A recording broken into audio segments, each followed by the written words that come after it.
আসসালামু আলাইকুম রহমতুল্লাহ বরকাত। বিসমিল্লাহ ওয়াসসালাতু ওয়াসসালামু আলা রাসূলিল্লাহ ওয়া আলা আলিহি ওয়া আসহাবিহি ওয়া মান ওয়ালা আম্মা বা'দু ফাআউযু বিল্লাহি মিনাশ শাইতানির রাজীম। বিসমিল্লাহির রহমানির রহিম। ইন্না ফাতাহনা লাকা ফাতহাম মুবিনা লিয়াগফিরাল্লাহু লাকা মা তাকদ্দামা মিন যামবিকা ওয়া মা তাআখার ওয়া লিইউতিম্মা নি'মাতাহু আলাইকা ওয়া ইয়াহদিয়াকা সিরাতাম মুস্তাকিমা ওয়া ইয়ানসুরাকাল্লাহু নাসরান আজিজা। وقال النبي صلى الله عليه وسلم لا يؤمن أحدكم حتى يكون هواه تبعا لما جئت به। আমি এই মুহূর্তে বিনম্র চিত্তে সেজদা অবনত মস্তকে শুকর আদায় করতে চাই মহান আল্লাহ সুবহানাহু ওয়া তাআলার, যিনি ইউনিভার্সিটি অফ এশিয়া প্যাসিফিকের এই বিশাল এবং most probably this is the first ever in the history of this university এইরকম একটি যুগান্তকারী আয়োজনে তার একজন সাক্ষী হওয়ার তৌফিক আমাদেরকে আল্লাহ সুবহানাহু ওয়া তাআলা দান করেছেন, যেন বলছি আলহামদুলিল্লাহ। এবং রাসূলুল্লাহ সাল্লাল্লাহু আলাইহি ওয়াসাল্লামের উপর দুরূদ এবং সালাম বর্ষিত হোক। আল্লাহুম্মা সাল্লি ওয়া সাল্লিম আলা নাবিয়িকা মুহাম্মদ, আল্লাহুম্মা সাল্লি আলাইহি, আল্লাহুম্মা বারিক আলাইহি। প্রশ্ন জাগতে পারে, মুহাম্মদুর রাসূলুল্লাহ সাল্লাল্লাহু আলাইহি ওয়াসাল্লামের জীবনী কেন আলোচনা করতে হবে? এই প্রশ্ন উঠতেই পারে, and this is a valid question. I cannot deny the validity of raising this question.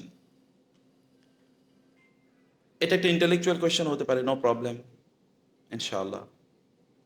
কিন্তু আপনি গত 1500 বছর জুড়ে একজন মানুষের নাম যদি বলতে হয়, যিনি মানব জীবনের এমন কোনো অঙ্গন নাই, এমন কোনো অংশ নাই, এমন কোনো রেলম নাই, এমন কোনো স্ফেয়ার নাই, এমন কোনো অ্যাফেয়ার নাই যেখানে তিনি সমানভাবে 1500 বছর জুড়ে রেলেভেন্ট ছিলেন, 1500 বছর জুড়ে প্রাসঙ্গিক ছিলেন, এবং 1500 বছর জুড়ে তিনি সূর্যের চেয়ে অনেক অনেক বেশি দীপ্তিমান ছিলেন।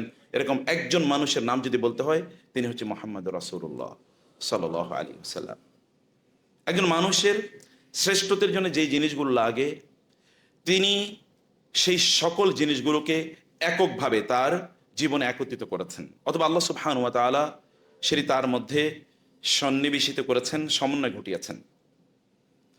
আপনি একজন মানুষের গ্রেটনেসের জন্য 4টি জিনিস লাগে, খুবই গুরুত্বপূর্ণ।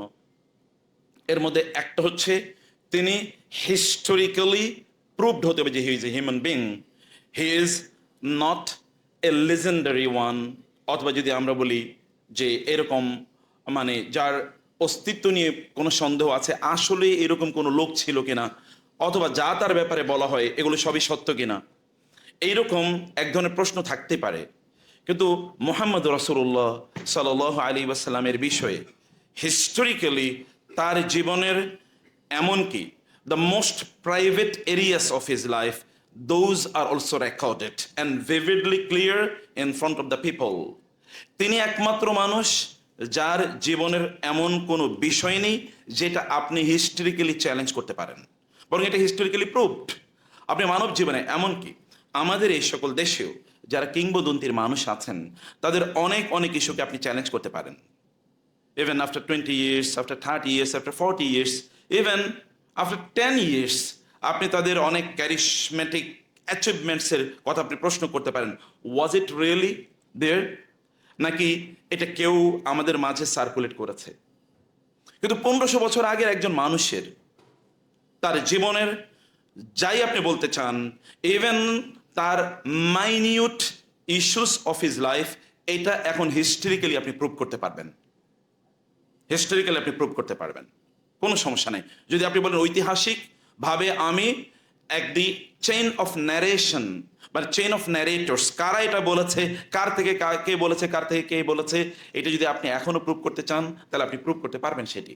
এবং আপনি জানেন যে মানবতার ইতিহাসে কোনো মানুষের কথা সংকলন করার জন্য একটা মুভমেন্ট তৈরি হতে পারে, এটা কেউ কোনোদিন কখনো শুনে নেই। আপনি একজন মানুষের কথা বলেন, যে মানুষ যা বলেছেন এটাকে সংকলন করার জন্য একটা মুভমেন্ট তৈরি হয়েছে, এমন মুভমেন্ট ওটা হচ্ছে মানবতার ইতিহাসে একটা সোনালী মুভমেন্ট।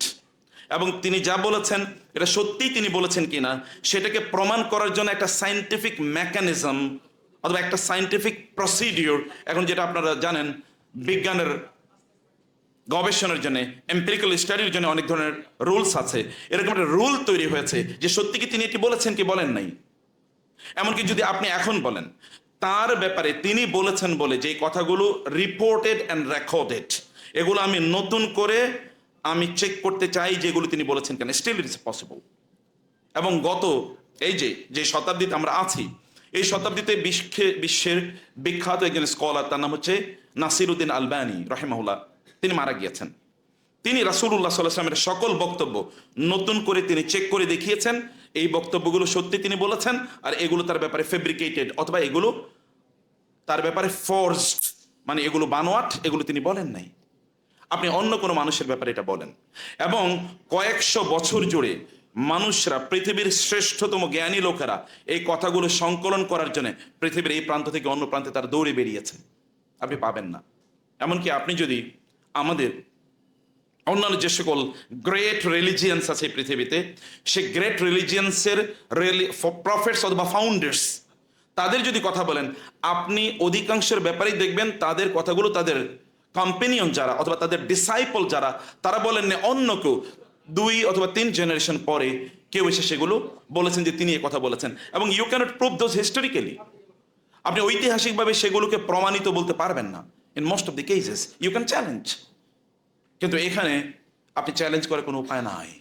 এমন মেকানিজম, এমন ম্যাথোডোলজি এখানে তৈরি হয়েছে, এরকম ম্যাথোডোলজি পৃথিবীর ইতিহাসে কখনোই কোনো শাস্ত্রের ব্যাপারে আবিষ্কৃত হয় নাই, কোনো শাস্ত্রের ব্যাপারে আবিষ্কৃত হয় নাই। হিস্টোরিসিটি। 2 নম্বর হচ্ছে এটা অথেন্টিসিটি, মানে যা বলা হয়েছে তার ব্যাপারে সেটা কতটুকু অথেন্টিক, হিস্টোরিসিটির সাথে এটি সম্পৃক্ত। 2 নম্বর আমি যেটা বলতে চাই তা হলো কমপ্রেহেন্সিভনেস। কমপ্রেহেন্সিভনেস যদি আপনি with due respect to Isaac নিউটনকে আমরা কেবল রেসপেক্ট করি because of his scientific theories. আপনি 3টা আইনস্টাইনের 3টা ল এর কথা বলেন, অথবা যদি আপনি ল অফ গ্র্যাভিটেশনের কথা বলেন, ইয়েস এটা একটা বিশাল আবিষ্কার এবং মানব ইতিহাসে বিজ্ঞানের একটা বিশাল জয়যাত্রা শুরু হয়েছে, আপনি বলবেন যে সেখান থেকে। কিন্তু আপনি আইজ্যাক নিউটনের তার বাইরে আর কি জানেন বলেন, অথবা তার জীবনে আপনি যদি বলেন যে আইজ্যাক নিউটনকে আমি একজন বাবা হিসেবে দেখতে চাই, আপনি আমাকে খুব বেশি তথ্য দিতে পারবেন না, এবং আপনি খুব বেশি তথ্য খুঁজে পাবেন না। ফলে একজন মানুষের জীবনে যে কমপ্রেহেন্সিভ, মানে আপনি একজন ছাত্র অথবা ছাত্রী, একজন শিক্ষার্থী অথবা একজন শিক্ষক, অথবা ব্যাটল ফিল্ডে একজন কমান্ডার, অথবা একজন এনিমি, এমনকি একজন ফ্রেন্ড। আমি বলছি একজন এনিমি হিসেবে তার আদর্শ কেমন হবে বলেন তো? মানে আপনি কিভাবে একজন আইডিয়াল এনিমি হতে পারেন? আপনি বলবেন ideal enemy, yes ideal enemy হতে পারে, শত্রু হতেই পারে, শত্রুতা থাকতেই পারে, অসম্ভব কোনো কিছু না।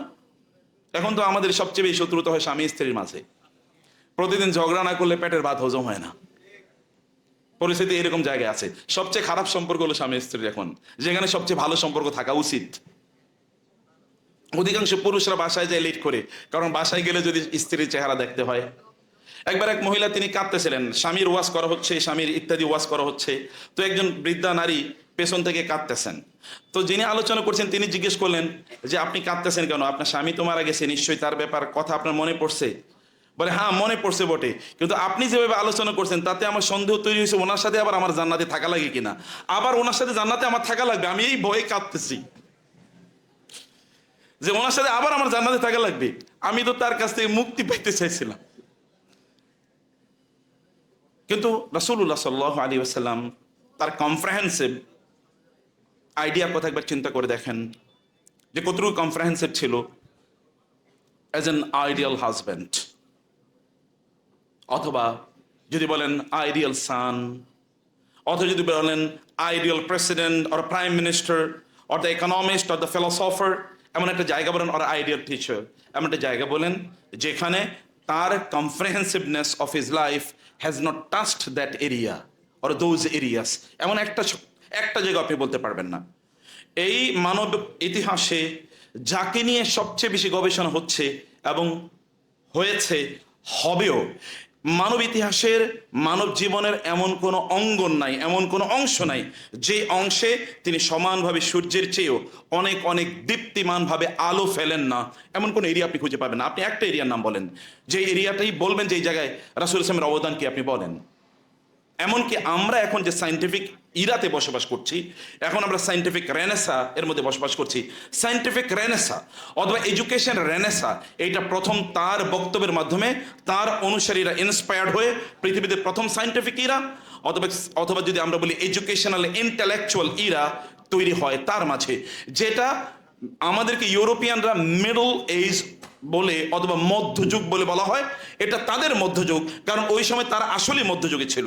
সেটা ছিল বারবারিজম, ডার্কনেস অথবা তাদের জাহিলিয়াত।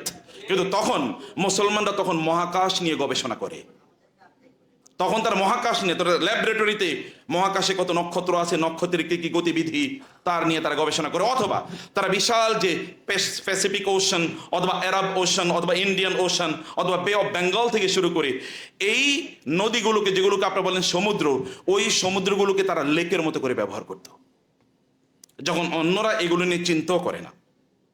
তখন এগুলোকে লেকের মতো করে তারা ব্যবহার করতো। আপনি দেখেন এই বাংলাদেশ থেকে শুরু করে ওই সিঁদুর ইন্দোনেশিয়া অথবা মালয়েশিয়াতে কিভাবে লোকেরা গিয়েছে, তখন তো কোনো প্লেনও ছিল না, আবার এখানে আপনার স্থলপথে যাওয়ার কোনো রাস্তাও নাই, তাহলে কিভাবে গিয়েছেন তারা, কি ব্যবহার করলেন? তখন তো এত বিশাল টাইটানিকের মতো জাহাজও ছিল না।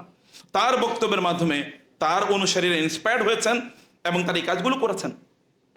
কমপ্রেহেন্সিভনেসের কথা আমরা বলছি। বিজনেস করবেন আপনি, তাহলে বিজনেস কিভাবে করতে হবে, কাম টু হিম এবং তার কাছ থেকে লেসন নেন এবং দেখেন আপনি কি হতে চান। আপনার যদি সফল হতে চান, আপনার মোটিভেশনাল স্পিকারদের মোটিভেশন শুনবেন।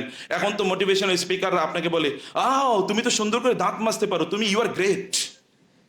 দাঁত মাজতে পারেন, এটাও আপনি গ্রেট, কারণ ও মনে করছে আপনি দাঁত মাজতে পারবেন না, কেউ একজন আপনার দাঁত মাজিয়ে দেবে, এরকম একটা অবস্থা। সে আপনাকে এটা দিয়ে মোটিভেশন দেখায়। আর যারা মোটিভেশন করে তাদের অধিকাংশের জীবনটা হলো ফ্রাস্ট্রেটেড একটা লাইফ। বাসায় গিয়ে দেখেন দরজা বন্ধ করে তারপরে কি একটু তাদের ফ্রাস্ট্রেশন অথবা অ্যাংজাইটি দূর করার জন্য তারা বিভিন্ন ধরনের জিনিস তারা সেবন করতে থাকে। এর আগে কিন্তু আপনাকে মোটিভেশন দিয়ে গেছে। He or she himself or herself is not motivated, কিন্তু আমরা তাদের মোটিভেশন নিয়ে কিছুক্ষণ বুদবুদের মতো মোটিভেটেড হই, এরপরে কিছুক্ষণ আমি তো demotivated, again I need motivational tips or capsules, আমার আবার মোটিভেশনাল ক্যাপসুল লাগবে। কিন্তু তার মোটিভেশন দেখেন তো, এখনো আপনি মোটিভেটেড হন। আপনি বিজিত কোনো জাতি যারা বিজয় করেছে তাদেরকে ভালোবাসে জীবনের চেয়ে বেশি একজন মানুষের পৃথিবীতে দেখাতে পারবেন না, একজনও না। আপনি দেখেন আমেরিকা যারা আবিষ্কার করেছে বলে দাবি করে, আমেরিকা তো আবিষ্কারই কিছু ছিল না, তারপরও যারা মূলত ওটাকে কলোনি বানিয়েছে ইউরোপিয়ানরা, কলম্বাসেরা যারা কলোনি বানিয়েছে এবং ওইখানকার নেটিভদেরকে যারা হত্যা করেছে, তাদের সাথে তাদের রিলেশনটা কি দেখেন তো। আপনি আমেরিকার নেটিভরা কই, তাদের খুঁজেও পাবেন না। এটাকে বলা হয় গ্যাটো, অর্থাৎ কোনো একটা জায়গায় তাদেরকে বন্দি করে রাখা হয়েছে, ওইখান থেকে তাদেরকে বেরো হতে দেওয়া হয় না। আর আমরা তো দেখেছি ব্রিটিশরা আমাদেরকে নির্যাতিত করেছে, আমাদেরকে নিষ্পেষণ করেছে 190 বছর। আমরা দেখেছি কি করেছে, তারা এখান থেকে লুট করে নিয়ে গেছে এবং আমরা তাদেরকে কথায় কথায় আমরা ব্রিটিশদেরকে দায়ী করে থাকি ইত্যাদি ইত্যাদি।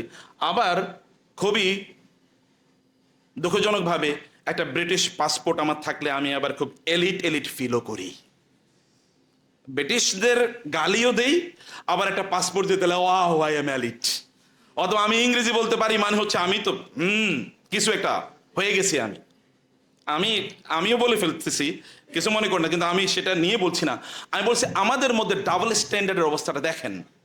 আপনি একদিকে ওইটা ইয়ে করছেন, অন্যদিকে আপনার ওই জায়গায় থাকতে পারলে আপনি মনে করেন যে আপনি কিছু একটা হয়ে গেছেন, অথচ তারাই আপনাকে শোষণ করেছে। আপনি তাদেরকে ভালোবাসতে পারেন না from the core of your heart, আপনি সেখানে যান ভিন্ন কারণে, you may go, no problem.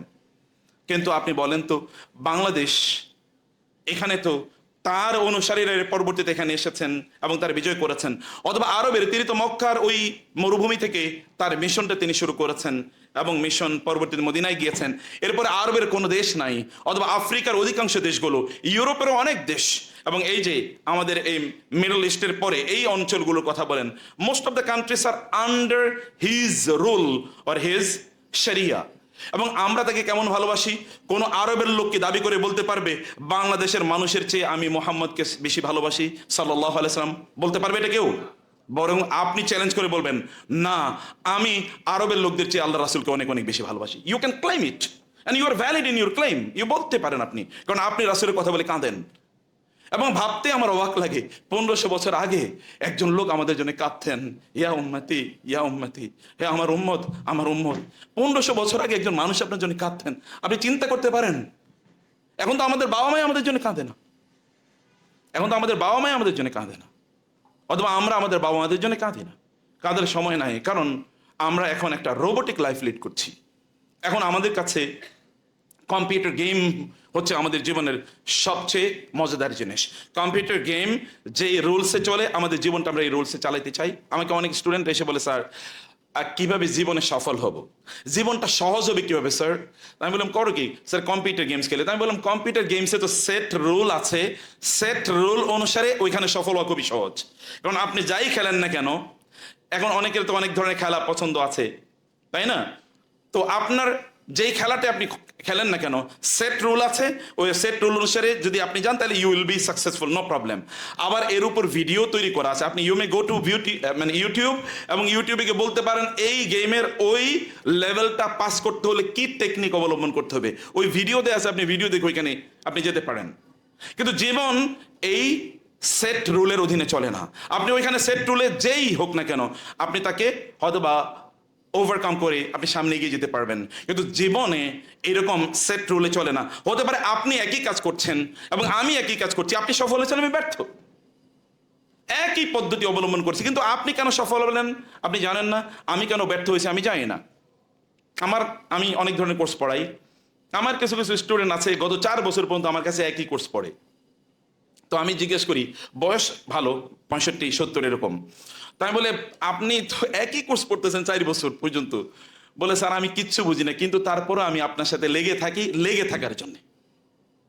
কিন্তু আরেক অনেকে আছে 4 মাস পড়ার পরে সেই নিজে এই কোর্স পড়ানো শুরু করে দেয়, বুঝতে পেরেছেন? 4 মাস পড়ার পরেই শুরু করে দেয়, উনি কিন্তু অনেক বেশি সময় দেয়, লেগেই থাকে লেগেই থাকে। আমি একবার যখন এসএসসি পরীক্ষা দিচ্ছিলাম, এসএসসি পরীক্ষার সময় আমার সাথে একজন এসএসসি পরীক্ষা দিয়েছে, তখন 1100 মার্কসে এসএসসি পরীক্ষা, তখন তো এগুলো বিভিন্নভাবে ইয়ে হয়েছে, আমি 1990-র কথা বলছি। তো সেই সময় উনি এসে আমাকে বললেন যে ভাই আমি তো 1100-র মধ্যে 1100 নম্বর পরীক্ষায় দিছি। 1100-র মধ্যে কি 1100 দিয়েছে। আমি বলি প্রত্যাশা কেমন, পাবেন কত? প্রায় 1070-75-এর মতো পাবো, 1070-75-এর মতো পাবে। আর প্রচুর পরিমাণ পড়তো, সারাদিন দেখি কেবল পড়েই পড়ে। পরে যখন রেজাল্ট হলো, ওই সময় মানে result first class first division পাওয়া খুবই কঠিন ছিল। তো ফার্স্ট ডিভিশন আমি পাইছি আলহামদুলিল্লাহ, আমার গোটা অঞ্চলে 4 জন ফার্স্ট ডিভিশন পেয়েছে, তোমাদের আমি একজন, মানে গোটা থানায়। কিন্তু উনি পেয়েছে সব মিলে 110 মার্কস। এবং কি কারণে যে উনি 110 মার্কস পেল আজ পর্যন্ত এটার কোনো ব্যাখ্যা নাই। আমিও প্রত্যাশা করছিলাম উনি আসলে ফার্স্ট স্ট্যান্ড নাহলে সেকেন্ড স্ট্যান্ড কিছু একটা করবে, কিন্তু কিচ্ছু করে নাই। এবং তারপরে তার জীবনটা আর পড়ার গতিতেই, ওই পড়ার পথে আর চলে না, তিনি তখন অন্যদিকে চলে গিয়েছেন। রুল অনুসারে পৃথিবী চলে না, জীবন চলে না। এটা কম্পিউটারের গেমস রুল অনুসারে চলতে পারে, অথবা অন্যান্য যে সকল গেমস আছে, আপনি যদি ক্রিকেটেও যান অথবা ফুটবলও যান, এই টেকনিকগুলো অবলম্বন করলে আপনি সেখানে পৌঁছতে পারবেন। কিন্তু জীবনটা এই টেকনিক অবলম্বন করলে আপনি ওই জায়গায় পৌঁছতে পারেন নট নেসেসারিলি। এটা কখনো হতেই পারে না, এটার ভিন্ন একটা জিনিস। রাসূলুল্লাহ সাল্লাল্লাহু আলাইহি ওয়াসাল্লামের কথা আমি বলছিলাম, রাসূলুল্লাহ সাল্লাল্লাহু আলাইহি ওয়াসাল্লাম তিনি তার গোটা জীবন জুড়ে আপনাকে এমন কিছু পথ এবং পদ্ধতি দেখিয়ে গিয়েছেন, এই পথ এবং পদ্ধতিতে আপনি যদি চলেন, দুনিয়ার জীবনে হতে পারে আপনি সফল হবেন না, but there is a life in the hereafter, সেখানে আপনি সফল হবেন এবং হবেন, নিশ্চিতভাবে আপনি সফল হবেন। রাসূলুল্লাহ সাল্লাল্লাহু আলাইহি ওয়াসাল্লাম তিনি কেন রেলেভেন্ট বলছিলাম, তিনি কমপ্রিহেনসিভ, এমন কোনো জায়গা নাই, এমন কোনো দিক নাই যেই দিকে তিনি আমাদের জন্য সমানভাবে তিনি প্রাসঙ্গিক নন, এমন কোনো অংশ নাই যেখানে তিনি সমানভাবে আমাদের জন্য রেডিয়েন্ট অথবা রেডিয়েট তিনি করছেন না। সূর্যের আলো কেবলমাত্র পৃথিবীর একটা অংশকে আলোকিত করে, আপনি জানেন।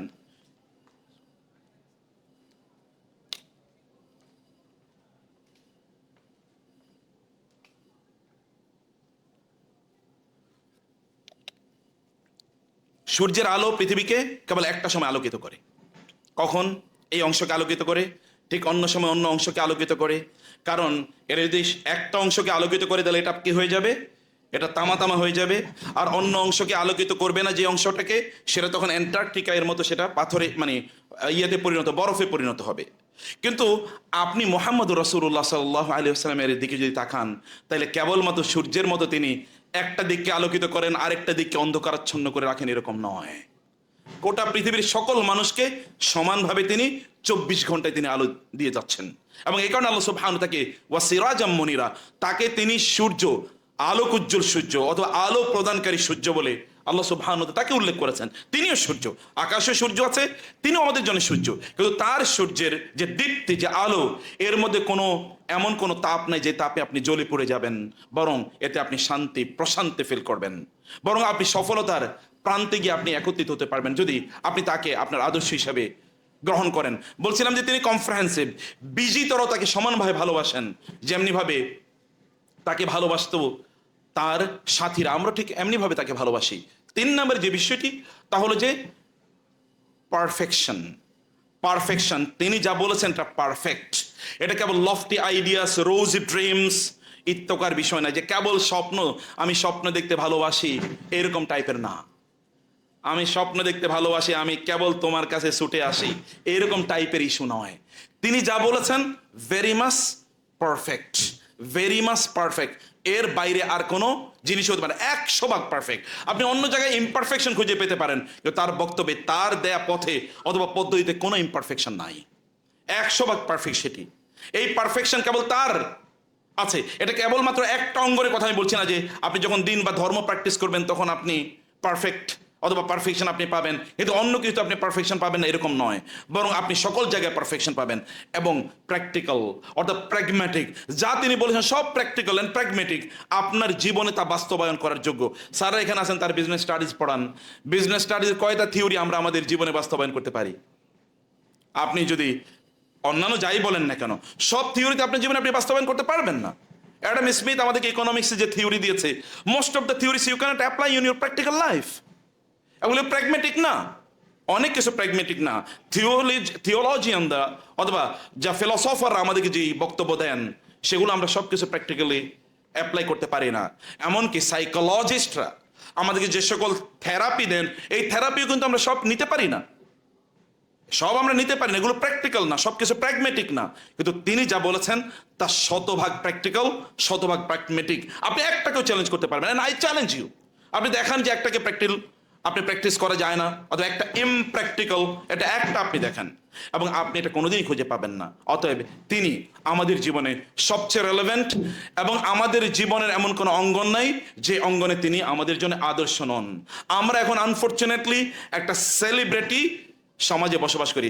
সেলিব্রিটিজমের প্রতি এক ধরনের ফ্যাসিনেশন আসে, সবাই সেলিব্রিটি হতে চায়, কমপক্ষে সোশ্যাল মিডিয়াতে আমরা সেলিব্রিটি হতে চাই। কিন্তু তিনি সেলিব্রিটি হয়েছেন কিসের মাধ্যমে? তিনি কোনো সেলিব্রিটি আদর্শ আমাদেরকে প্রদান করেন নাই, তিনি ভেরি মাচ প্র্যাকটিক্যাল আইডিয়া তিনি আমাদেরকে প্রদান করেছেন, যার মাধ্যমে সত্যিকার অর্থে আপনার যে জীবন, এই জীবনটাকে আপনি সফলতার দ্বার প্রান্তে আপনি নিয়ে যেতে পারেন। রাসূলুল্লাহ সাল্লাল্লাহু আলাইহি ওয়াসাল্লাম তার লিডারশিপ পলিসিটা কি ছিল, কিভাবে তিনি লিডারশিপ প্রদান করেছেন, কিভাবে তিনি মানুষকে তিনি পরিচালনা করেছেন, এই জায়গাটাতে এখন দ্বিতীয় জায়গায় একটু আমি আপনাদের দৃষ্টি আকর্ষণ করতে চাই। যে আপনাদেরকে যদি সত্যিকার অর্থে আপনার রেলেভেন্ট হতে চান, অথবা যদি আপনার সত্যিকার অর্থে লিডার হতে চান, সমাজকে যদি আপনার পরিচালনা করতে চান, তাহলে আপনাদের করণীয় কি, সেই বিষয়গুলো আপনাদেরকে বলবো। তার আগে আমি আপনাদেরকে বলবো, জন অ্যাডায়ার নামক একজন বিখ্যাত লিডারশিপ একজন স্কলার আছেন, জন অ্যাডায়ার। জন অ্যাডায়ার একটা বই আছে, লিডারশিপ অফ মুহাম্মদ সাল্লাল্লাহু আলাইহি ওয়াসাল্লাম। বইটা এটা আপনারা অ্যামাজনে আপনার বইটা পেয়ে যাবেন। খুবই অসাধারণ বই। আমি কমপক্ষে 10 বছর আগে বইটি কিনেছি, এবং বইটা খুবই সুন্দর, এবং তখন আমি বইটি পড়েছি। আমি বই থেকে আপনাকে কয়েকটা জিনিস একটু বলতে চাই, তারপরে তৃতীয় আলোচনায় হয়তো আমি যাব। রাসূলুল্লাহ সাল্লাল্লাহু আলাইহি ওয়াসাল্লামের ব্যাপারে, তিনি একজন খ্রিস্টান লেখক, তিনি মুসলিম লেখক নন। তিনি তার জীবনের উপর ভিত্তি করে তিনি কেমন মানুষ ছিলেন এবং কিভাবে তিনি তার সমাজকে পরিচালনা করেছেন, সেই কয়েকটি 11টি পয়েন্টে তিনি সেই বিষয়গুলো আমাদের কাছে উল্লেখ করেছেন। তিনি 1 নম্বরে বলেছেন ইন্টিগ্রিটি এবং ট্রাস্ট। ইন্টিগ্রিটি এবং ট্রাস্ট, একজন মানুষের জীবনে আপনি ইন্টিগ্রিটি যেটাকে বলা হয়, আপনি যদি জীবনে সফল হতে চান, তাহলে আপনাকে 3টা কাজ করা লাগে। একমাত্র হচ্ছে, আপনাদেরকে আমি বলবো এটা মুখস্থ করে রাখার জন্য, এটা হচ্ছে energy, focus, time. Energy, focus, time. Energy, focus, time. আপনি সফল হতে চাইলে আপনি এই কাজটা করেন। খুবই দুর্ভাগ্যজনকভাবে আমাদের কাছে সফলতার একটা ভিন্ন সংজ্ঞা আমাদের কাছে উপস্থাপন করা হয়েছে। আপনি সফলতা বলতে কি বুঝেন? নিশ্চয়ই সফলতা বলতে আপনি মনে করবেন আপনার যদি একটা বড় ইউনিভার্সিটিতে একটা ভালো ডিগ্রি থাকে তাহলে আপনি সফল। আপনি হয়তো সফলতা মনে করবেন আমার যদি অনেকগুলো টাকা থাকে, 1 কোটি টাকা থাকে তাহলে সফল। আপনি তো মনে করবেন যে আমি কোনো একটা প্রতিষ্ঠানে যদি আমি সেটা যদি এমডি ম্যানেজিং ডিরেক্টর হতে পারি, অথবা ডিরেক্টর হতে পারি, অথবা ম্যানেজার হতে পারি, অথবা বড় কোনো পোস্ট বা পজিশন যদি আমি যেতে পারি তাহলে আমি সফল। আপনি সফলতা মনে করবেন আমি যদি আমার মনের মানুষটারে বিয়ে করতে পারি, খুবই খুশি। এই কথা বলে খুশি হবেন না কেন? অবশ্যই খুশি হবেন, ভালো তো, খুবই সমস্যা নেই। তো আপনি সফলতা তো হয়তো এগুলোই আপনি মনে করছেন, এগুলোকে আপনি হয়তো সফলতার মানদণ্ড মনে করছেন, কিন্তু আপনি কি জানেন আপনি ওইখানে যাওয়ার পর আপনি সফল বলে আপনার নিজকে আপনি বিবেচিত করবেন? আপনার সফলতা এর জন্যে আপনার ফিনিশিং লাইন কোনটি এটাকে আপনি নির্ধারণ করতে পারবেন? কোনোদিন নির্ধারণ করতে পারবেন না, কারণ ম্যাটেরিয়ালিজম, বস্তুবাদ আমাদের কাছে সফলতার যেই সংজ্ঞা উপস্থাপন করেছে এটা কেবলমাত্র এক ইনস্যাটিয়েবল গ্রিড ছাড়ার কোনো কিছু না, যে গ্রিডকে কোনোদিন আপনি স্যাটিসফাই করতে পারবেন না, পূর্ণ করতে পারবেন। আপনার আজকে তো যেমন খেলার মধ্যে আপনি দেখেছেন কম্পিউটার খেলায় বা আপনার কম্পিউটার গেমসে আপনি দেখবেন এই গেমস থেকে এই লেয়ার থেকে এই লেভেল থেকে ওই লেভেল গেছেন, ওই লেভেল থেকে ওই লেভেলে, ওই লেভেল থেকে ওই লেভেলে, লেভেল কোনোদিন শেষ হয় না, এরপর একটা, এরপর একটা, এরপর একটা। আমাদের আশপাশে একটা মানে এমন কিছু দেখবেন, এখন তো মেগা সিরিয়ালের দেশ, সিরিয়াল কবে শুরু হয়েছে তাও জানে না, কবে শেষ হবে তার প্রডিউসাররা পর্যন্ত জানে না, কারণ প্রতিদিনই তারা ওই সিরিয়ালের নতুন ভার্সন নিয়ে আসে, নতুন তারা এপিসোড নিয়ে আসে, এটা কোনোদিন শেষ হচ্ছে না, নেভার এন্ডিং প্রসেসের মধ্যে আছে। আমাদেরও এই যে গ্রিড অথবা আমাদের সফলতার জন্য যে ডেফিনেশন আমাদের সামনে দাঁড় করিয়ে দেওয়া হয়েছে এটার আসলে কোনো এন্ডিং নাই, অথবা এটা কোনো ফিনিশিং লাইন নাই, কোথায় গিয়ে আমরা এন্ড করব এটা আমরা একেবারেই জানি না। কিন্তু তিনি আমাদেরকে দেখিয়ে দিয়েছেন যে সত্যিকার অর্থে সফলতা কি, অথবা আমাদের জীবনটাকে আমরা কোন লক্ষ্যে বা কোন উদ্দেশ্যে আমাদের জীবনটাকে আমরা পরিচালনা করব। আপনারা বলেন তো আপনাদের জীবনের পারপাস কি? আপনি যদি সফল হতে চান, আমেরিকান কনস্টিটিউশন লেখা আছে যে আমেরিকান সিটিজেনদের এক প্রধানতম লক্ষ্য হবে পারসুট অফ হ্যাপিনেস, সুখ অথবা সফলতার সন্ধান। এখনো তারা সুখ এবং সফলতা অর্জন করতে পারে নাই, এখনো পারে না, এখনো তারা দৌড়াচ্ছে। কে সফল? বিল গেটস? কে সফল? Elon Musk? অথবা অন্য কার? কে সফল বলে আপনি বলবেন? আপনি তাকে জিজ্ঞেস করে দেখেন তো সে সফল কিনা। সে কি বলে না আমি এখনো সফল হই নাই, কারণ আমাকে এখনো এই করতে হবে, এই করতে হবে, এই করতে হবে। তার দৌড় কি শেষ হয়েছে? দৌড়ও শেষ হয় নাই। তার কাজ কি শেষ হয়েছে? না। তিনি জানেন না কোথায় গিয়ে তিনি দাঁড়াবেন, কোথায় গিয়ে তিনি শেষ করবেন, তার গন্তব্য কোথায়। মিনিং যে we have meanwhile lost our purpose of life. কিন্তু মুহাম্মদুর রাসূলুল্লাহ সাল্লাল্লাহু আলাইহি ওয়াসাল্লাম তিনি আপনাকে জীবনে পারপাস দিয়ে দিয়েছেন। কেন আপনি জীবনে বেঁচে থাকবেন এবং কি উদ্দেশ্যে আপনি বেঁচে থাকবেন, এই পারপাস তিনি আপনাকে দিয়েছেন, এবং এই পারপাসের কারণে আপনি টুকরো টুকরো হ্যাপিনেস প্রতি মুহূর্তে আপনি অর্জন করতে থাকেন। এই হ্যাপিনেস অন্য কোথাও আপনি অর্জন করতে পারবেন না। যখন আপনি স্যালারিটা পেলেন, স্যালারি থেকে আপনি কিছু টাকা যাওয়ার সময় গরিবকে যখন আপনি দিয়ে যান, অথবা 5% আপনি নির্ধারণ করলেন যে আপনি গরিবের জন্য অথবা আত্মীয় স্বজনের জন্য আপনি ব্যয় করবেন, তখন আপনার মধ্যে, কারণ আপনি এটা দুনিয়ার কোনো স্বার্থে করেন না। আপনি অ্যালান মাস্কদের মতো 1 কোটি টাকা ব্যয় করেছেন বা 1 বিলিয়ন আপনি ব্যয় করেছেন চ্যারিটিতে, আর 2 বিলিয়ন ব্যয় করেছেন অ্যাডভার্টাইজিং এ, তথাকথিত সিএসআর। সিএসআর তো আপনার নিশ্চয়ই বিজনেসের স্যাররা তো আসেনি, সিএসআর কে আবার প্রমোট করার জন্য সেখানে সিএসআর যতটুকু ইনভেস্ট করা হয় তার চেয়ে বেশি ইনভেস্টমেন্ট হলো সিএসআর এটা প্রমোট করার জন্য, মানুষকে দেখানোর জন্য আমি এই ভালো কাজটি করেছি, অতএব তুমি আমার ক্লায়েন্ট বা কাস্টমার হতে পারো। এই কারণে সিএসআর এখন হটলি ডিবেটেড একটা ইস্যু। আসলে কি সিএসআর বলতে কিছু আছে, অথবা কর্পোরেট রিপোর্টিং বলতে কি আসলে কিছু আছে? দেখা যাচ্ছে আসলে, কারণ হিডেন ইন্টেনশনটা কি, কোন ইন্টেনশনে বা কোন উদ্দেশ্যে আপনি কাজ করছেন। আপনি যখন গাছ লাগান তখন ওইখানে লিখে রাখেন যে sponsored by this organisation. What does it mean? আপনি মনে কোনোদিন শান্তি পাবেন না, কারণ এটার লক্ষ্য উদ্দেশ্য আরেকটা। তখন আপনি জিজ্ঞেস করেন আমি যে ওটা লাগালাম তাতে আমার সেল কতটুকু বাড়লো, যে সেল না বাড়ে তাহলে আর এই কাজ আমি করবো না। কিন্তু তিনি আপনাকে বলেছেন না, আপনার একটা অন্টোলজিক্যাল, একটা মেটাফিজিক্যাল অবজেক্টিভ আপনার আছে, উদ্দেশ্য আছে, যেটা কেবলমাত্র এই দুনিয়াতেই আপনি অর্জন করবেন তা না, এই দুনিয়ার বাইরেও সেটা আপনি অর্জন করতে পারবেন। অথবা আপনার কেবল ফিজিক্যাল হ্যাপিনেস এর ইস্যু নয়, বরং আপনার একটা স্পিরিচুয়াল হ্যাপিনেসের একটা ব্যাপার আছে। ইন্টিগ্রিটি, আপনি যখন কোনো কাজ করবেন এই কাজটি আপনি ইন্টিগ্রিটির সাথে, আপনি এই কাজটি সততার সাথে অথবা ট্রুথফুলনেসের সাথে আপনি কাজটি করবেন। এটি মুহাম্মদুর রাসূলুল্লাহ সাল্লাল্লাহু আলাইহি ওয়াসাল্লাম তিনি আমাদেরকে দিয়ে দিয়েছেন। আপনাদেরকেও বলবো যাই করেন আপনি সেটা ইন্টিগ্রিটির সাথে করেন, অনেস্টির সাথে করেন। লাভ ইউর প্যারেন্টস অথবা love your children, love your wife or love your husband, love your friends also, only because of love. ভালোবাসার জন্য ভালোবাসুন, এবং দেখবেন সত্যিকার অর্থে আপনি মানসিক যে শান্তির কথা বলছেন, এই শান্তি আপনি পাবেন। এই শান্তি রাসূলুল্লাহ সাল্লাল্লাহু আলাইহি ওয়াসাল্লাম তিনি তার সাথীদেরকে তিনি দেখিয়ে দিয়েছেন কিভাবে এই শান্তি অর্জন করা যায়। রাসূলুল্লাহ সাল্লাল্লাহু আলাইহি ওয়াসাল্লাম তিনি এই ট্রাস্টওয়ার্দিনেস অথবা যদি বলি ইন্টিগ্রিটি, এটা তিনি তার ছোটবেলায় অর্থাৎ তার বাল্যকালে এবং তার যৌবনে তিনি এটি অর্জন করেছেন।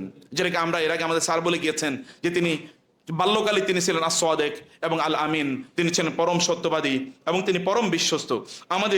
আপনাদেরকে তো এখন ইয়াং জেনারেশনের বরং একটা বাতিক হয়ে গিয়েছে, কথায় কথায় তারা কোনো একটা মিথ্যাকে এটা সত্যের মতো করে উপস্থাপন করবে।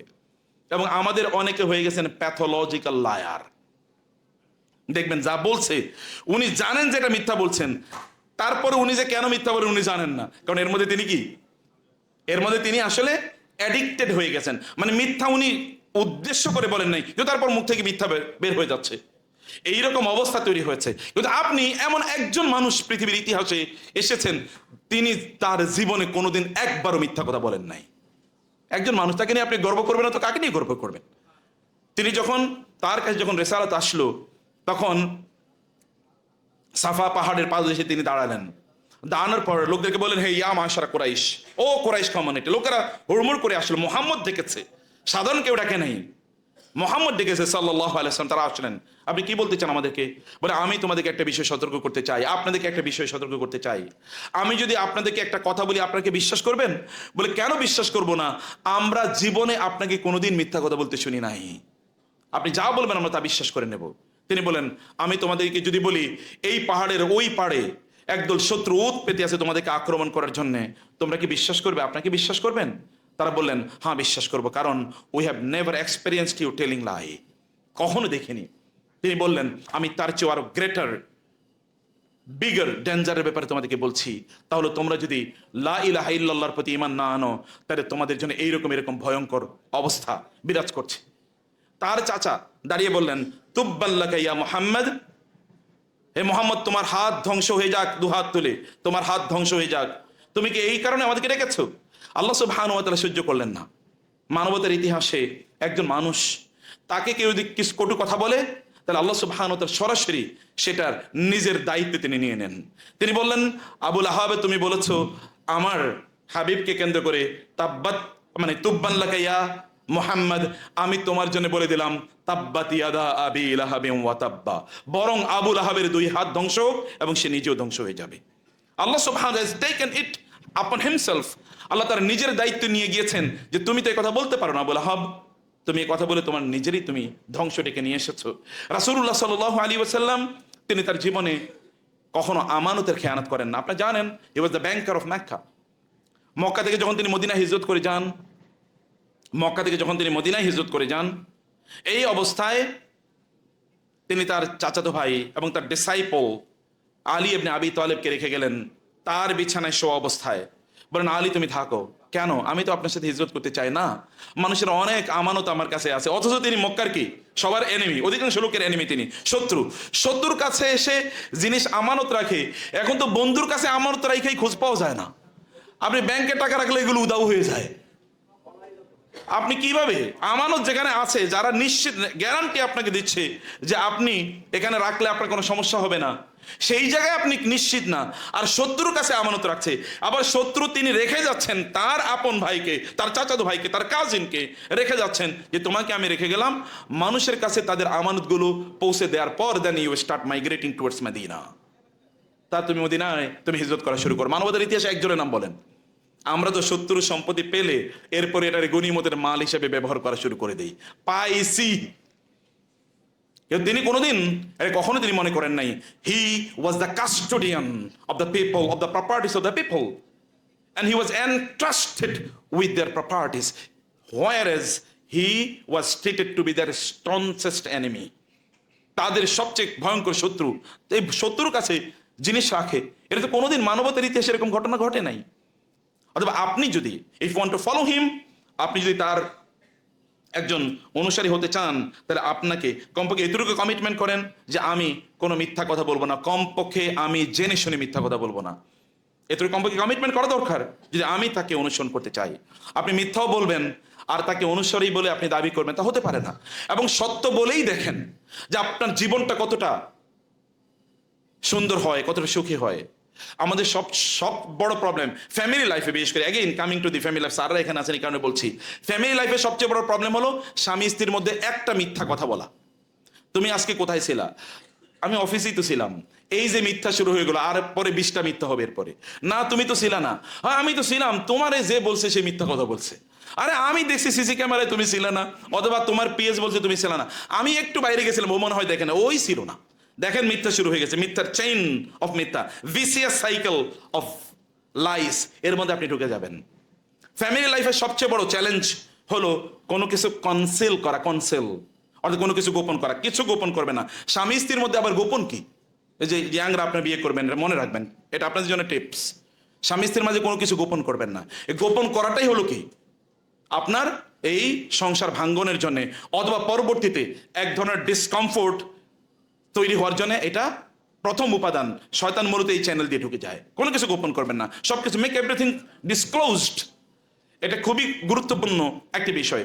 রাসূলুল্লাহ সাল্লাল্লাহু আলাইহি ওয়াসাল্লাম তিনি তার ইন্টিগ্রিটি দিয়ে তিনি মানুষের হৃদয়কে তিনি কিভাবে জয় করেছেন। আপনি একবার চিন্তা করে দেখুন, হাজার আসওয়াদকে নিয়ে, কালো পাথর নিয়ে, এগুলো আপনাদের জানা স্টোরি, তারপর আমি কেবল আপনাদেরকে রিমাইন্ডার হিসেবে বলছি।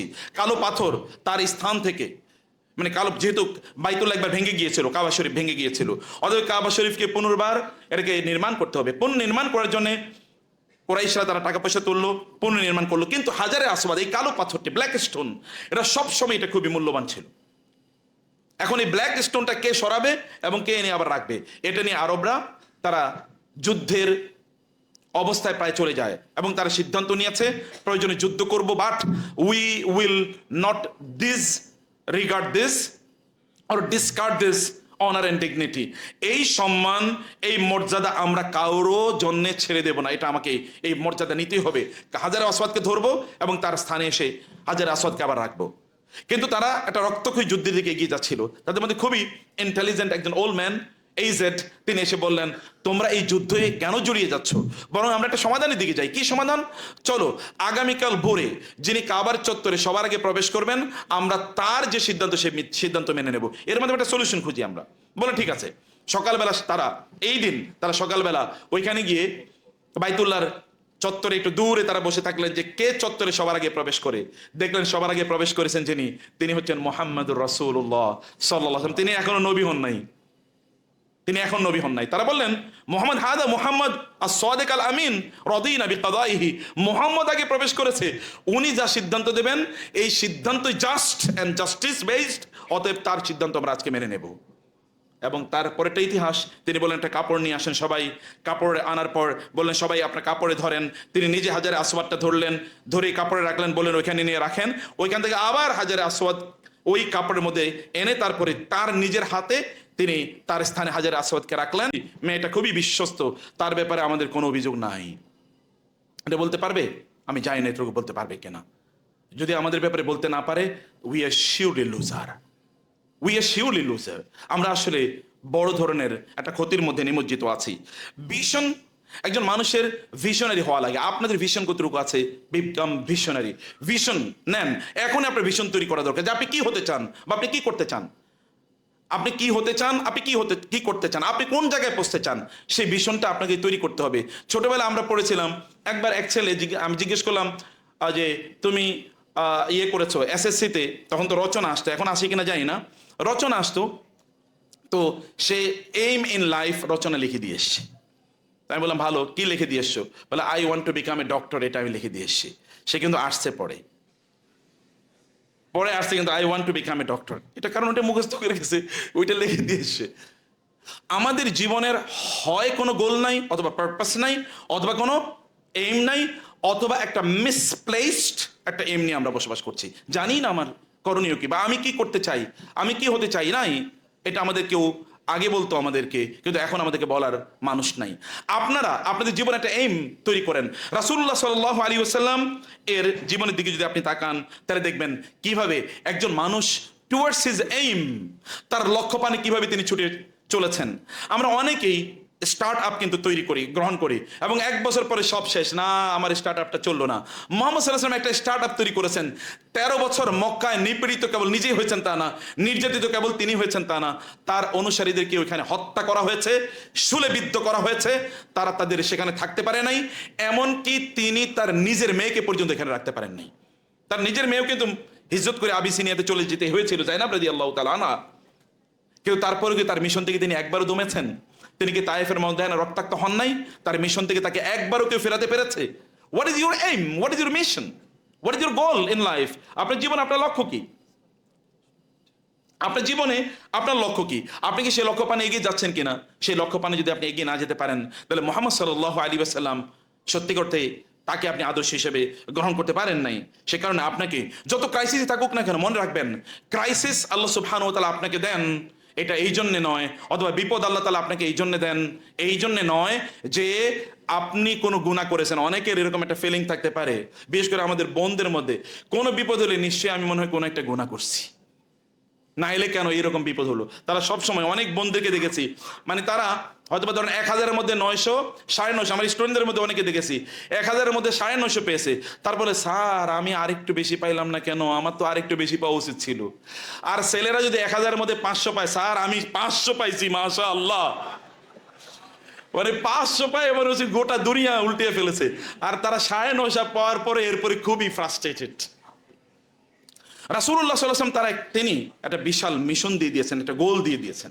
এই গোল অনুসারে আপনাকে চলতে হয়। তিনি কোনোদিন ক্রাইসিস, এটা আপনার জীবনে আপনি অপরাধ করেছেন এই কারণে আসে নাই।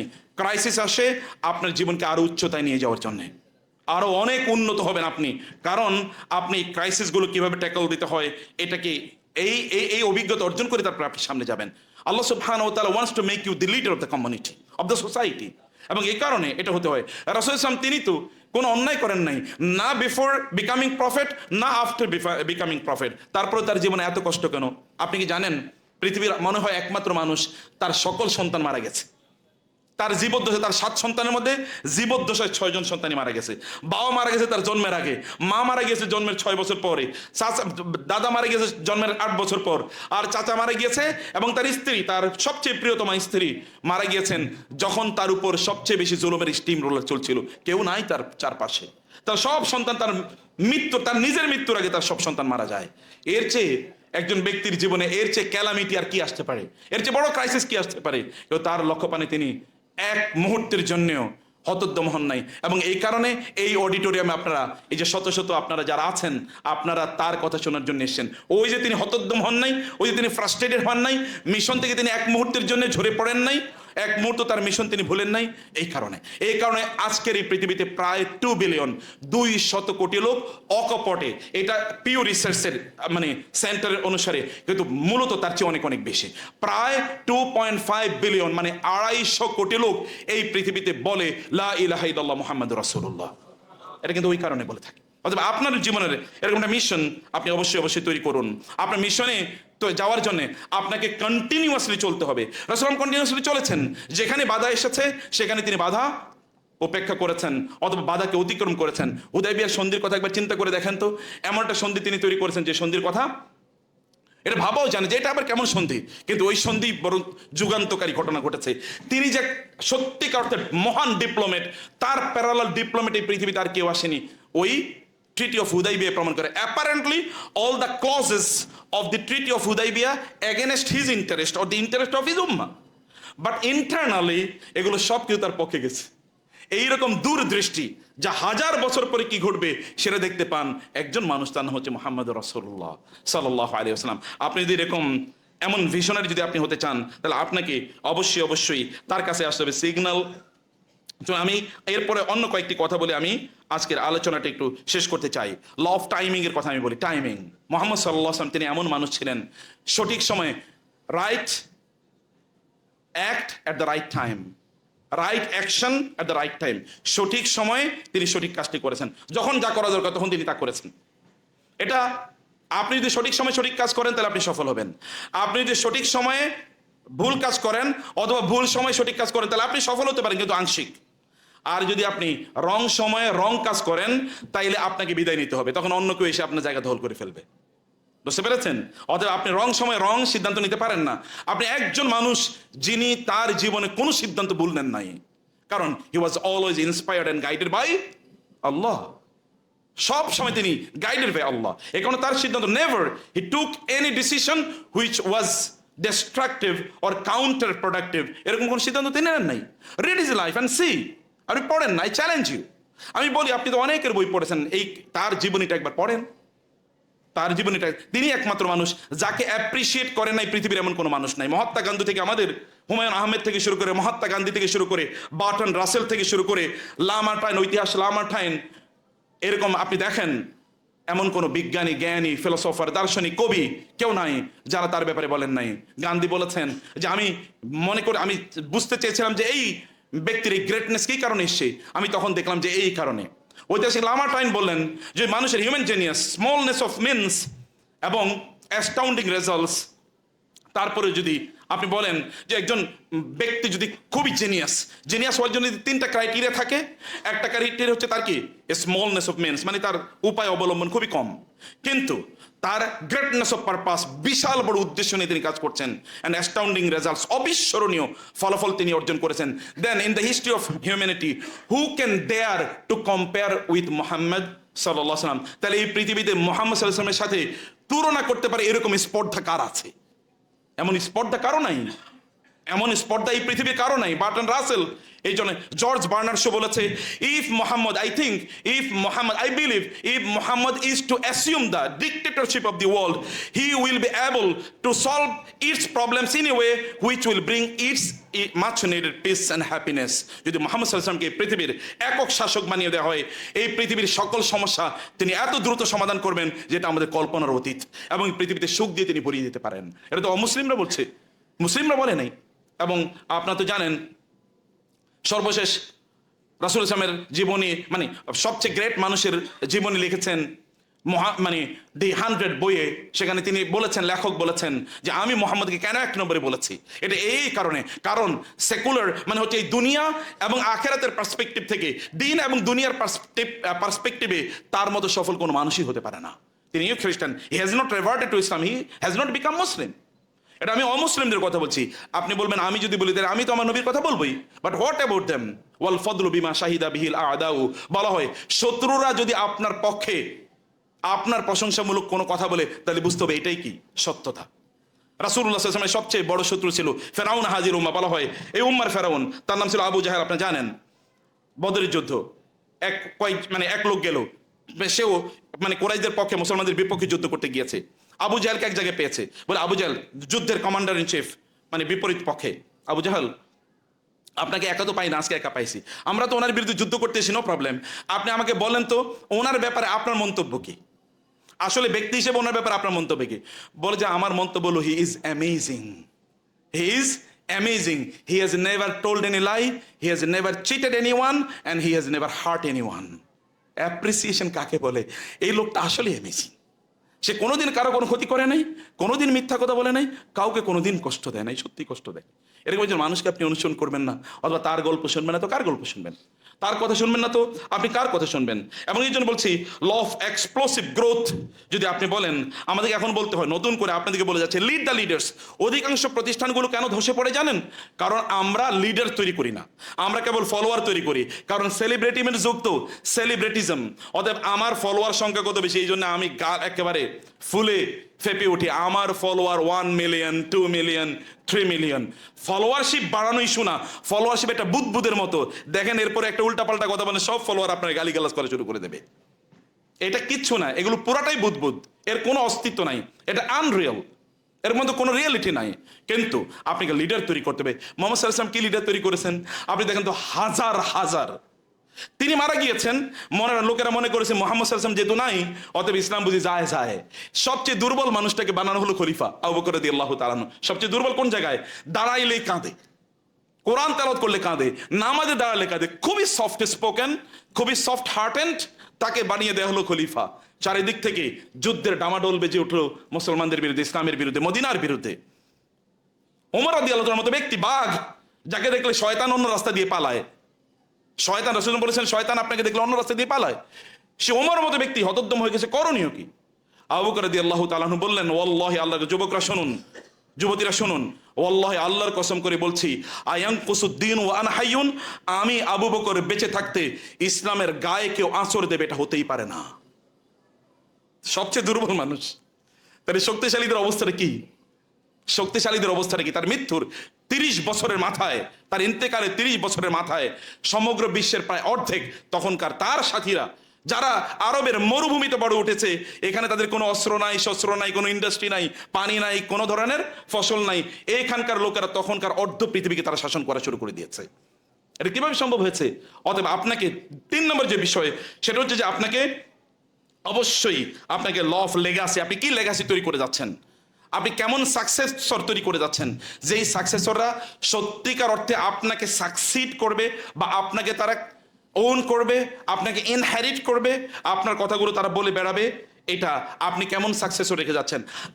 আমরা আমাদের বাংলাদেশের প্রেক্ষাপটে বলি, স্যাররা আছেন, আমরা কতজন সাকসেসর রেখে যাচ্ছি যারা সত্যিকার অর্থে আমাদের মিশনটাকে জীবন দিয়ে হলেও তারা এটাকে রক্ষা করবে? কয়জন আমরা রেখে যাচ্ছি?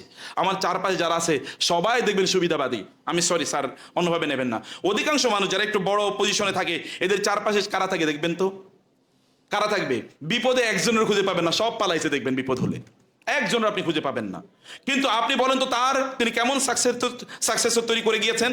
তিনি সাকসেসর তৈরি, তিনি মারা গেলেন, কিন্তু তার অনুসারীরা, এই পৃথিবীর এমন কোনো দেশ নাই, তৎক্ষণকার নোন ওয়ার্ল্ডে এমন কোনো দেশ নাই, একেবারে পূর্বের এই চীন থেকে আমি বলছি, এদিকে চীন অথবা ওইদিকে মালয়েশিয়া, ওইদিকে মরক্কো অথবা মাগরিব পর্যন্ত, ওইদিকে স্পেন এই জায়গা, অথবা ওইদিকে জার্মানি পর্যন্ত, ওইদিকে পর্তুগাল পর্যন্ত এমন কোনো জায়গা নাই যেইখানে তার সাথীরা তার মিশন বা তার বক্তব্য ছড়িয়ে দেওয়ার জন্য ছুটে বেড়ায় নাই। কিসের উদ্দেশ্যে, কি লক্ষ্যে? এমন ভাবে তিনি সাকসেসরদেরকে তৈরি করেছেন, তাদের মধ্যে এমন ইন্সপায়ারেশন, এমন মোটিভেশন তিনি দিয়ে দিয়েছেন। এই মোটিভেশন, কি মোটিভেশন দিয়ে গেলেন? 1500 বছর পরেও এখন আমরা তারা মোটিভেটেড তার কথা শুনে, আমরা এখনো তাকে দেখি নাকি স্টিল যদি বলা হয় তার জন্য জীবন কোরবানি করতে, তাহলে আমার মনে হয় কোটি কোটি যুবক তারা বলবে আমাদের নবীর জন্য আমরা জীবন কোরবানি করিতে রাজি। আছে কিনা এরকম? এটা এই মোটিভেশন, ওই যে তিনি দিয়ে গিয়েছেন, সেই মোটিভেশন কিন্তু তখন থেকে শুরু হয়েছে। সম্মানিত ভাইরা, আমি এখানে শেষ করে দিয়ে যে কথাটা আপনাদেরকে বলতে চাই তা হলো, তিনি, আমি যদি বলি হি ইজ গ্রেট, তার ইনজাস্টিস করা হবে। যদি বলি হি ইজ দ্য গ্রেটেস্ট, তাহলে ইনজাস্টিস হবে। He is the only one man in the history of humanity, যিনি তার জীবদ্দশায় মানুষকে যতটা বেনিফিট দিয়েছেন, তার মৃত্যুর পর তার চেয়ে অনেক অনেক বেশি বেনিফিট দিয়ে যাচ্ছেন। এবং প্রতিটি মুহূর্তেই, এমন কোনো স্প্লিট সেকেন্ড নাই এই পৃথিবীতে, এমন কোনো মুহূর্ত নাই। আপনি জানেন, আপনি যদি এখনো ইউরোপে যান, বেশ করে আমেরিকাতে যান, আপনারা দেখবেন যে টিকটকাররা অথবা যারা ওই যে ইয়ে করে মানে মিম তৈরি করে, এরকম আরো অনেক দেখবেন, এরা এমনকি ঈসা আলাইহিস সালাতু ওয়াস সালামকে নিয়েও তারা টিকটক তৈরি করে। তার নবী ঈসা আলাইহিস সালামকে তারা বড় দাবি করে, তারপর তাকে নিয়ে তারা টিকটক তৈরি করে, অথবা তাকে নিয়ে তারা হাসি ঠাট্টার ভিডিও তারা বানায়। এগুলো বানানোর কারণ আছে, কারণ আমরা এমন একটা যুগে বসবাস করতেছি, যিনি টিকটক বানাইছেন উনি নাকি বলছিলেন যে, আমি একবার দেখলাম মানুষ কিছু সময় তারা একটু টিকটক দেখুক, অন্যান্য কাজের ফাঁকে একটু টিকটক দেখুক, কিন্তু মানুষ যে সারা সময় টিকটক দেখবে আমি যখন বানাইছি তখন বুঝতে পারি নাই। এখন দেখি এটা গোটা পৃথিবী আসলে টিকটক ওয়ার্ল্ড। আমরাও দেখবেন একটা স্ক্রলিং 1 to 1 to 3, একবার মোবাইল হাতে নিয়েছি, 2 ঘন্টা পরে মনে পড়লো আজ কি জন্য যেন মোবাইল হাতে নিয়েছিলাম, ভুলে গেছি। এর মধ্যে কেবল টিকটক দেখতেছি। এটা টিকটক জেনারেশন চারিদিকে তৈরি হয়েছে। এমন একটা অবস্থা আমাদের তৈরি হয়েছে। সত্যিকার অর্থে আমরা আমাদের জীবনটাকে কোন পারপাসে বা কোন লক্ষ্যে বা কোন উদ্দেশ্যে আমরা পরিচালনা করব, এটা আমরা হয়তো বুঝতে পারি না, আমরা এটা ভুলে গিয়েছি। কিন্তু তিনি আমাদেরকে সত্যিকার অর্থে একটা পারপাস দিয়ে গিয়েছেন, তিনি আমাদেরকে লাইট দিয়ে গিয়েছেন, তিনি আমাদেরকে আলো দিয়ে গিয়েছেন, তিনি আমাদেরকে সত্যিকার অর্থে এমন একটা জীবনের পথ নির্দেশনা দিয়ে দিয়েছেন, যেই পথ নির্দেশনা অনুসারে যদি আপনি চলেন তাহলে সত্যিই আপনি সফল হবেন। তিনি বৈষম্যের যে কথা বলছি, বৈষম্যের গল্পটা বলে আপনাদেরকে শেষ করে দেই। এক আরিশ নামক এক লোক, তিনি আসলেন মক্কায় তার উট বিক্রি করার জন্য। অ্যাগেন আবু জাহেল, প্রেক্ষাপট ইন দ্য সেন, আবু জাহেল আসলো, বলে তোমার উট তো দেখতে খুবই সুন্দর, বিক্রি করবে নাকি? হ্যাঁ, বিক্রি করতে এনেছি, আমার কাছে বিক্রি করো। দাম কত দেবেন? বলে তুমি আমাকে চেনো না? আমি যে এই জিজ্ঞেস করো আমি কে? হ্যাঁ, উনি তো মক্কার লিডার। ও, সে মনে করছে মক্কার লিডারের কাছে উট বিক্রি করতে, কি ওয়াও, খুবই ভালো ঘটনা, খুব ভালো পয়সা পাবো। আর ঠিক আছে, এটা দামাদামি ভালো লাগবে না, তুমি কালকে সকালে আমার কাছ থেকে টাকা নিয়ে এসো, যাও। এখন এই লোক তো খুবই খুশি, আবু জাহেলের কাছে উট বিক্রি করেছে, কি মহা আয়োজন চিন্তা করে দেখেন। খুবই ফুর্তিতে সে ঘুরে ঘুরে বেড়ায়, সে কাবার চারপাশে তাওয়াফ করে। তৎকালীন তো লোকেরা কখনো কাবায় তাওয়াফ করতো, তো কাবার চারপাশে তাওয়াফ করছে। পরের দিন যখন সকাল হয়েছে, খাচ্ছে যাচ্ছে ঘুমাচ্ছে। পরের দিন যখন সকাল হয়েছে, বললো ভাই আবু জাহেলের বাড়ি কোনটা? ওই যে ওইটা। বাসায় গিয়ে টোকা দিলেন, কে? আমি ওই যে উট বিক্রেতা। আবু জাহেল দরজা খুললো, তুমি কে? ওই যে গতকাল যার উট কিনেছেন। গতকাল উট? তুমি কি বলো, পাগল হয়ে গেছো নাকি? বলে মানে কি? আপনি না গতকাল, আপনি ভুলে গেছেন স্যার, এই যে গতকাল আপনি না মক্কার লিডার, আমি যে উট নিয়ে এসেছিলাম ওই যে গ্রাম থেকে, এই যে এই। বলে তুমি মনে হয় ভুল জায়গায় এসছো, আমি তো আসলে উট টুট কিনি না, তুমি ভুল জায়গায় এসছো, তুমি যাও অন্য জায়গায় যাও। এ লোক তো স্তম্ভিত, বলে কি মক্কার নেতার কাছে আমি উট বিক্রি করেছি, কিন্তু আমি উট পেলাম না, আমার ঘটনা কি? মানে উটের দাম পাচ্ছি না। তিনি পাগলের মতো এবার যাচ্ছেন, এই ভাই অমকের কাছে আরেক লিডার, ভাই এই যে আবু জাহেলের কাছে আমি গতকাল উট বিক্রি করছি, উনি তো টাকাটা দিচ্ছে না, ভাই একটু বলবেন। বলে তুমি কি জানো উনি এখানকার নেতা, ওনার বিরুদ্ধে কিচ্ছু বলা আমাদের পক্ষে সম্ভব না। যার কাছে সবাই একই কথা বলে। কাবার কাছে দৌড়ে গেলেন, ওইখানে কয়েকজন লোক বসা। বলে ভাই আমার একটু হেল্প করেন নাকি? বলে এই ঘটনা।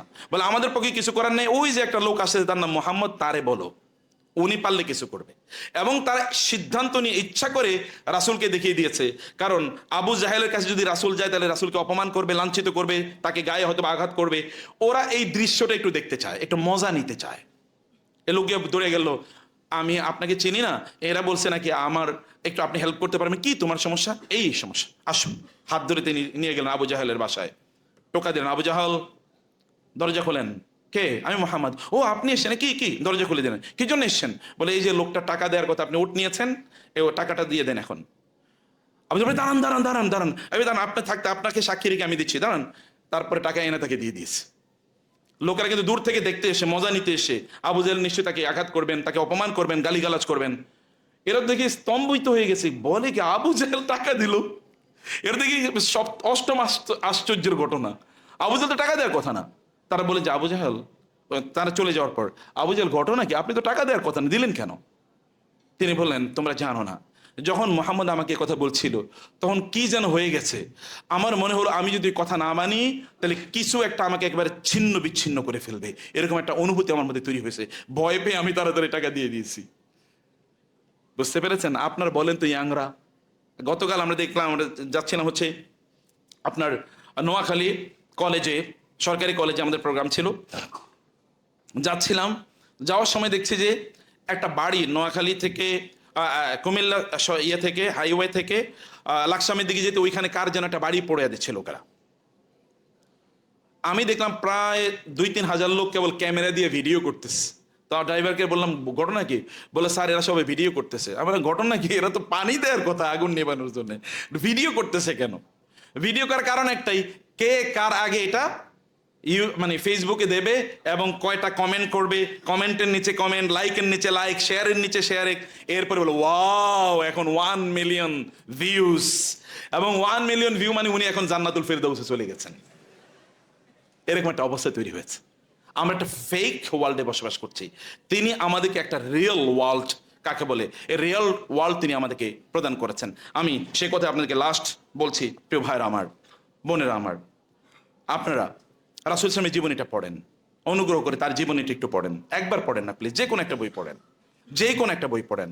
এই পৃথিবীর সবচেয়ে সফল মানুষ, সবচেয়ে ভালো মানুষ, তার জীবনী পড়েন, যাকে সমানভাবে সবাই ভালোবাসতেন। আমরা তো আমাদের ফ্যামিলি, পরিবারের সদস্যরা আমাদেরকে কতটুকু ভালোবাসে এটা চ্যালেঞ্জ করে বলতে পারবে কিনা। যেমন স্যাররা বলতে পারবে কিনা ওয়াইফরা কতটুকু ভালোবাসে, ওয়াইফরা বলতে পারবে কিনা স্যাররা কতটুকু ভালোবাসে। আমার ওয়াইফের কাছে যদি আপনি গিয়ে বলেন যে আপনার স্বামীর ব্যাপারে আপনার মূল্যায়ন করেন, তবে বলবেন যে একটা খাতা কিনে নিয়ে আসেন, এক দিস্তার, ওইখানে আমি লেখা দেবনি। এটা ভালো মানুষদের অবস্থা, আর খারাপদের অবস্থা কি? কিন্তু তার স্ত্রীরা, একজন মানুষ আয়েশা রাদিয়াল্লাহু আনহার কাছে একজন গেলেন, গিয়ে বলেন আয়েশা, রাসূল ইসলামের ব্যাপারে আপনি বলেন তো সবচেয়ে অ্যামেজিং, সবচেয়ে অবাক করা, বিস্ময়কর কি জিনিস আপনি দেখেছেন? এটা শোনার পরে আয়েশা কেঁদে দিয়েছেন। বলছেন আপনি কাঁদছেন কেন? বলে আমি কোনটা বলবো? তার জীবনের সবগুলো কাজ ছিল অ্যামেজিং, সবগুলো মিরাকুলাস, আমি কোনটা বলবো বলো? আমার তো বলে আমি শেষ করতে পারবো না। তিনি এমন কোনো কাজ করেন যেটা অ্যামেজিং মিরাকুলাস ছিল না, সবগুলোই ছিল। এই অ্যাপ্রিসিয়েশন যদি একজন স্ত্রী করতে পারে, একজন কাজের মানুষ করতে পারে, আপনার ড্রাইভার যদি আপনার ব্যাপারে করতে পারে, যারা আপনার কলিগ যারা তারা যদি আপনার ব্যাপারে বলতে পারে, আপনার সাথী যারা এরা আপনার জন্য জীবন দেওয়ার জন্য প্রস্তুত, এরকম যদি করতে পারে, না আপনাকে বিপদে ফেলে সব পালাইছে এরকম নয়, আপনার জন্য জীবন দেওয়ার জন্য প্রস্তুত, মানব ইতিহাসে একজন লোকের নাম যদি বলতে হয় তিনি হচ্ছেন মুহাম্মাদুর রাসূলুল্লাহ সাল্লাল্লাহু আলাইহি ওয়াসাল্লাম। সেই কারণে তাকে পড়তে হবে আপনাদেরকে। থ্যাংক ইউ ভেরি মাচ, জাযাকুমুল্লাহ খায়ের for inviting me. I am very much pleased and feeling honored, dignified to be here in front of this august audience. আমার কাছে খুবই ভালো লেগেছে এবং আপনাদের এই আয়োজন সত্যিকার অর্থে মুগ্ধ করার মতো। এটাও অবশ্যই ইতিহাসের একটা পার্ট হয়ে থাকবে। এবং আমি বলবো স্যাররা এখানে আছেন, স্যার মানুষকে তো মানুষ বানাতে হবে। এই আমরা যে শিক্ষা ব্যবস্থা আছি স্যার, এই শিক্ষা ব্যবস্থা মানুষকে মানুষ বানায় না স্যার, এই শিক্ষাটা একটা পণ্য হয়ে গেছে। আমরা এখন দেখেন স্যার, আপনার ইউনিভার্সিটিতে দেখবেন ওই সাবজেক্টই স্টুডেন্টরা পড়ে যেটার এমপ্লয়েবিলিটি ভালো, বাজারে কোনটার চাকরি ভালো। যদি অধিকাংশ যে সাবজেক্টে পড়ে ওই সাবজেক্টে চাকরি করবেন, আমি জানি আপনিও জানেন স্যার, আমরা সবাই জানি অধিকাংশ যে সাবজেক্টে পড়ে ওই সাবজেক্টে চাকরি করে না, অন্য চাকরি করে। তাইলে আমরা যে সাবজেক্ট পড়াচ্ছি স্যার, এই সাবজেক্টগুলো তৈরি হয়েছে এমনভাবে এখান থেকে আল্লাহ রাসূল, মানুষের রূহ, আত্মা, আখেরাত, পরকাল এগুলো সব তুলে দিয়েছে স্যার। এগুলো কোনোটা নাই। কেউ এত সায়েন্স এত বিজ্ঞান পড়ে, আমরা এখন বিজ্ঞানের সায়েন্টিজম মানে ওয়ার্শিপ অফ সায়েন্স, আমরা বিজ্ঞানের এখন পূজা করি। কেন? Law of gravitation, law of relativity, law of gravitation তো এটা আবিষ্কার করছে, তার মানে he was not the creator. যদি আপনি যিনি আবিষ্কার করেছেন তাকে যদি এত প্রশংসা করেন, তাহলে যিনি ক্রিয়েট করেছেন তাকে কতটা প্রশংসা করা দরকার। যিনি সৃষ্টি করেছেন, ল অফ গ্রাভিটেশন তো নতুন করে নাজিল হয় নাই, এটা আগেও ছিল। যখন গ্রাভিটেশন আল্লাহ তাআলা তুলে নেবেন তখনই কিয়ামত হবে, এটা তো আমরা বুঝি। তাহলে যিনি এগুলো সৃষ্টি করেছেন, আমরা সূর্যের দিকে তাকিয়ে বলি ওয়াও, সূর্য যিনি সৃষ্টি করেছেন তার জন্য কি বলতে হয়? আমরা নক্ষত্রের দিকে তাকিয়ে বলি ওয়াও, আমরা গ্যালাক্সির দিকে তাকিয়ে বলি ওয়াও, আমরা ইউনিভার্সের মাল্টিভার্সের কথা বলি ওয়াও, আমরা ফিজিক্স অ্যান্টি ম্যাটারের কথা বলি ওয়াও ইত্যাদি বলে আমরা বিস্মিত হয়ে যাই। কিন্তু যিনি সৃষ্টি করেছেন তার এগুলো কি এমনি হয়েছে? এমনি হয় নাই স্যার। মানুষকে মানুষ বানাতে হলে মানুষ হয়ে জন্ম নেয়, কিন্তু মানুষ হয়ে বড় ওঠে না স্যার। মানুষকে মানুষ হয়ে বড় করে তুলতে হলে এডুকেশন লাগে, পারপাসফুল এডুকেশন লাগে। শিক্ষাকে পণ্য বানাইলে কোনোদিন, শিক্ষার উদ্দেশ্য কোনোদিন বাজারে গিয়ে চাকরি করা কোনোদিনই ছিল না। যতদিন পর্যন্ত শিক্ষা নিয়ন্ত্রণ করেছে মুসলমানরা, ততদিন পর্যন্ত শিক্ষার উদ্দেশ্যটা কোনোদিনই ছিল না। আপনি তো ইনকাম করবেনই, পড়াশোনা করে পড়া বিক্রি করে ইনকাম করতে হবে কেন?